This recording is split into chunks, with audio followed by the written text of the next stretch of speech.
Hi welcome back to Pooja's playbook. ಅವರೆಕಾಳು ಸೀಸನಲ್ಲಿ ಅವರೆಕಾಳು ತಿಂದೇ ಇದ್ದರೆ ಹೇಗೆ? ಸೀಸನಲ್ಲಾಗಿ ಸಿಗೋ ಯಾವುದೇ ಫುಡ್ಡು ಆರೋಗ್ಯಕ್ಕೆ ತುಂಬಾ ಒಳ್ಳೆಯದು. ನಾನಿವತ್ತು ಯಾವುದೇ ಮಸಾಲ ಯೂಸ್ ಮಾಡ್ದಲೇ ಸಿಂಪಲ್ಲಾಗಿ ಹಸಿ ಅವರೆಕಾಳನ್ನ ಉಪಯೋಗಿಸ್ಕೊಂಡು ಸಾಂಬಾರ್ ರೆಸಿಪಿನ ಹೇಗೆ ಮಾಡೋದು ಅಂತ ತೋರಿಸ್ಕೊಡ್ತಿದ್ದೀನಿ. ಹಸಿ ಅವರೆಕಾಳು ಸಾಂಬಾರನ್ನು ಮಾಡೋದಕ್ಕೆ ನಾನಿಲ್ಲಿ ಒಂದು ಅರ್ಧ ಕೆ ಜಿಯಷ್ಟು ಹಸಿ ಅವರೆಕಾಳನ್ನು ಬಿಡಿಸಿ ವಾಶ್ ಮಾಡಿ ಇಟ್ಕೊಂಡಿದ್ದೀನಿ.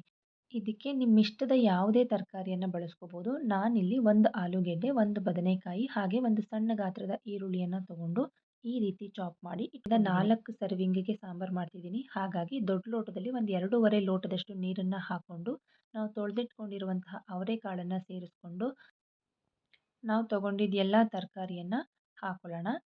ತರಕಾರಿ ಎಲ್ಲ ಸೇರಿಸಿ ಆದಮೇಲೆ ಇಲ್ಲಿ ನಾನು 2.5 ಸ್ಪೂನಷ್ಟು ಬೇಳೆ ಸಾಂಬಾರು ಪುಡಿಯನ್ನು ಹಾಕೋತಾ ಇದ್ದೀನಿ. ಬೇಳೆ ಸಾಂಬಾರು ಪುಡಿ ಹಾಕಿ ಚೆನ್ನಾಗಿ ಒಂದು ಮಿಕ್ಸ್ ಮಾಡಿ ಒಂದು ಮೀಡಿಯಮ್ ಸೈಜ್ ಟೊಮೆಟೊವನ್ನು ಸೇರಿಸ್ಕೊತಿದ್ದೀನಿ. ರುಚಿಗೆ ತಕ್ಕಷ್ಟು ಉಪ್ಪನ್ನು ಹಾಕಿ ಲಿಡ್ಡನ್ನ ಕ್ಲೋಸ್ ಮಾಡಿ ಒಂದು 3ರಿಂದ 4 ವಿಷಲ್ನ ಕೂಗಿಸ್ಕೊಳ್ಳೋಣ. ಪಕ್ಕದಲ್ಲಿ ಒಗ್ಗರಣೆಗೆ ಒಂದು ಬಾಣಲೆಗೆ ಒಂದು 2ರಿಂದ 3 ಸ್ಪೂನಷ್ಟು ಎಣ್ಣೆನ ಸೇರಿಸ್ಕೊಂಡು ಅದಕ್ಕೆ ಸಾಸಿವೆನ ಹಾಕಿ ಸಾಸಿವೆ ಸಿಡಿದ ಮೇಲೆ ಅದಕ್ಕೆ ಕರಿಬೇವಿನ ಸೊಪ್ಪು ಸ್ವಲ್ಪ ಹಾಗೆ ಒಂದು ಚಿಕ್ಕ ಗಾತ್ರದ ಬೆಳ್ಳುಳ್ಳಿನ ಜಜ್ಜಿ ಹಾಕ್ಕೊಂಡಿದ್ದೀನಿ.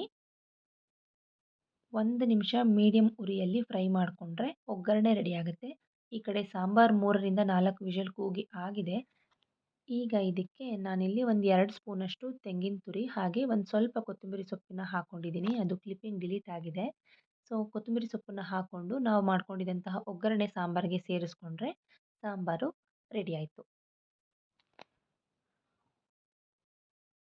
ಸ್ಟಾರ್ಟರ್ಗೆ ನಾನಿಲ್ಲಿ ಎಗ್ ಫ್ರೈನ ಮಾಡ್ಕೊಂಡಿದ್ದೀನಿ. ಏನಿಲ್ಲ, ಒಂದು ತವಕ್ಕೆ ಸ್ವಲ್ಪ ಎಣ್ಣೆ ಹಾಕಿ ಸ್ವಲ್ಪ ಉಪ್ಪು, ಸ್ವಲ್ಪ ಅರಿಶಿನ, ಸ್ವಲ್ಪ ಅಚ್ಕಾರದ ಪುಡಿಯನ್ನು ಹಾಕಿ ಬೇಯಿಸಿ ಕಟ್ ಮಾಡಿ ಇಟ್ಕೊಂಡಿರುವಂತಹ ಮೊಟ್ಟೆಯನ್ನು ತವದ ಮೇಲೆ ಹಾಕಿ ಎರಡೂ ಕಡೆ ನೀಟಾಗಿ ಫ್ರೈ ಮಾಡಿಕೊಂಡ್ರೆ ಎಗ್ ಸ್ಟಾರ್ಟರು ರೆಡಿ ಆಯಿತು.